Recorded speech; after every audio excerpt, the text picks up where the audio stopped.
Hey, welcome to Construction Update. These are the top 10 stories contractors are reading this week. I'm Larry Stewart for ConstructionPros.com. And I'm Jonathan Kozlowski, editor of Concrete Contractor.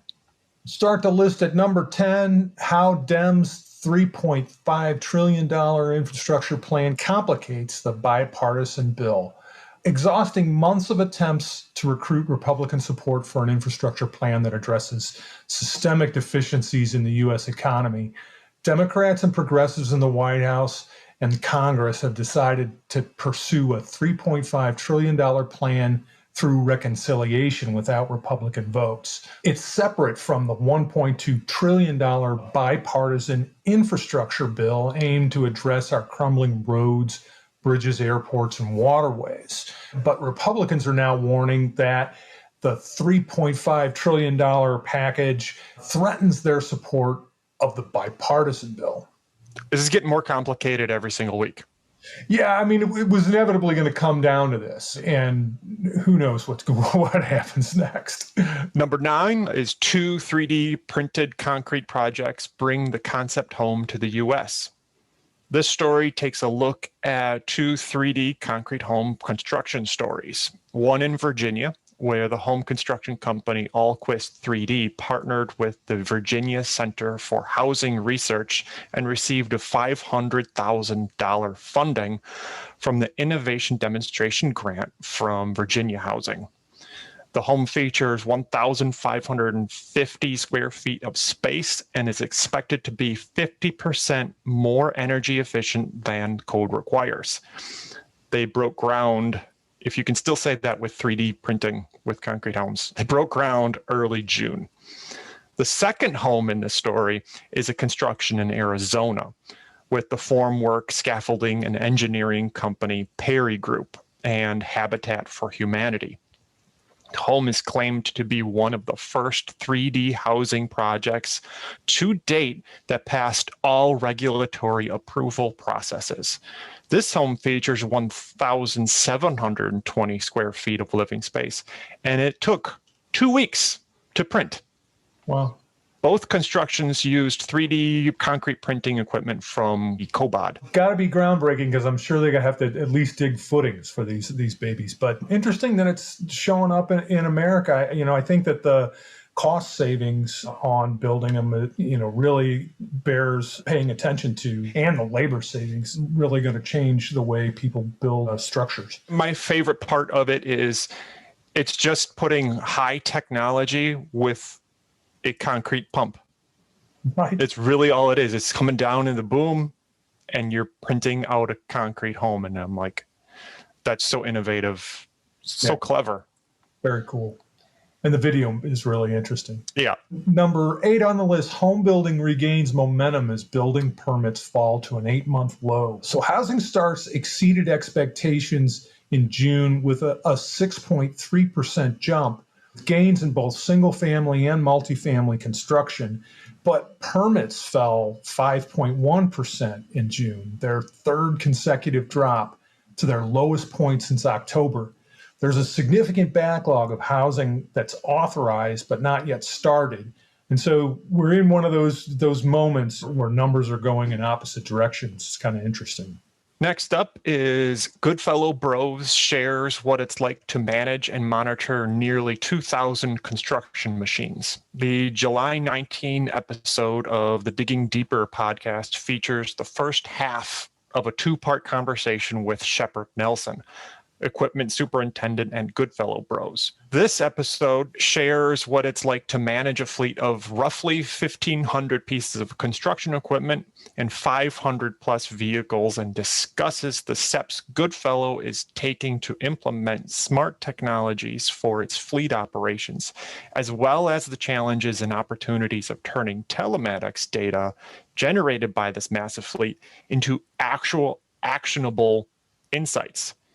Part 2 on this episode debuts August 8th. So check back. Yeah, very cool to see people really starting to refine what telematics can do. Number 6 on the list, diesel engine maintenance tips for peak performance. Rental Magazine's Alexis Sheprek spoke to the service pros at Hotz, Perkins, and Cummins to get their tips for diesel maintenance and got some insights into cooling systems, fuel types, and so much more. Check this out. Another 3D story, but not talking about concrete projects.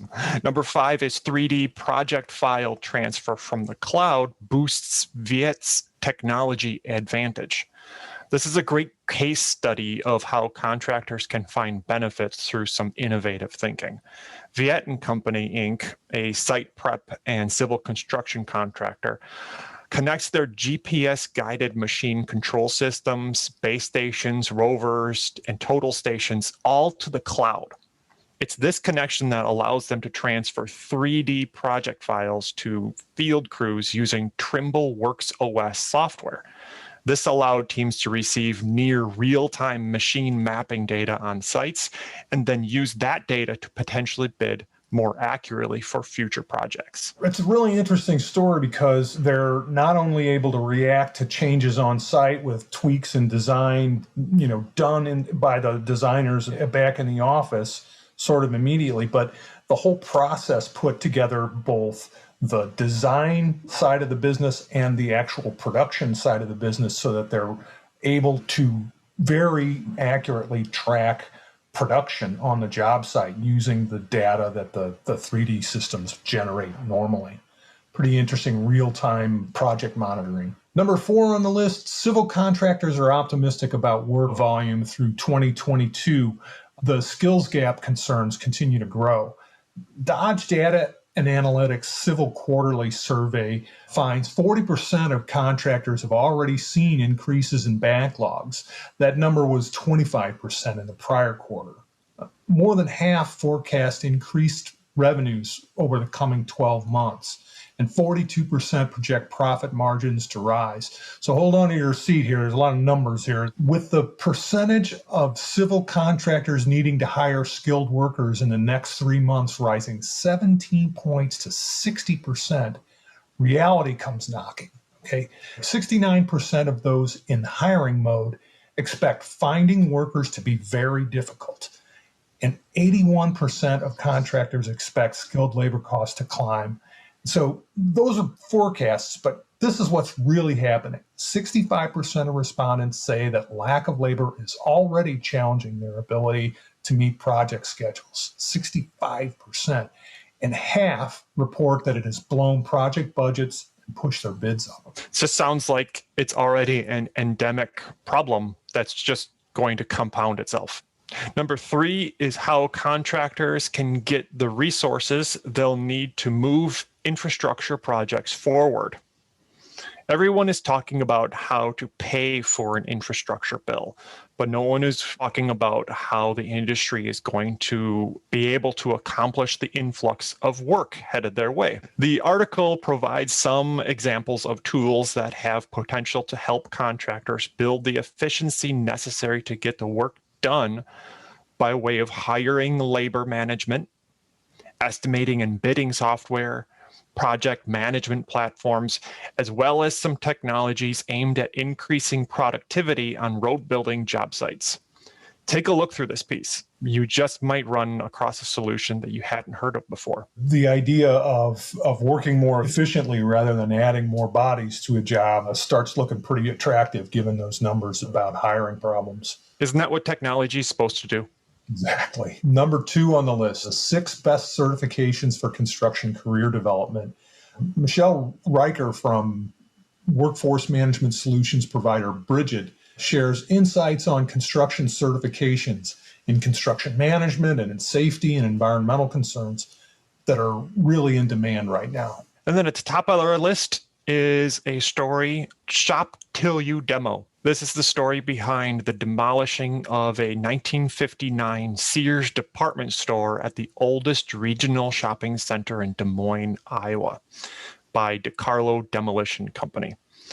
This was a 200,000 square foot, 2-story, stout concrete structure with brick and block facing and included an attached 1-story multi-bay auto service center.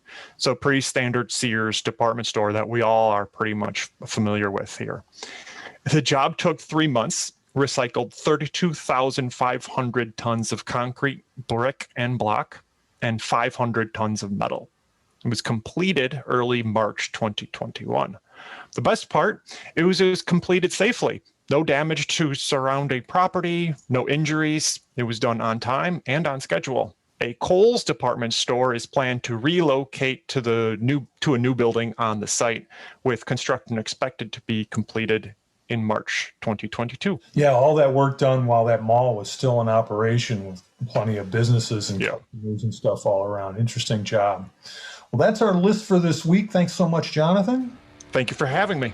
My pleasure, and we really appreciate you tuning in. We'll have another list next week, and until then, stay safe out there. Have a great weekend.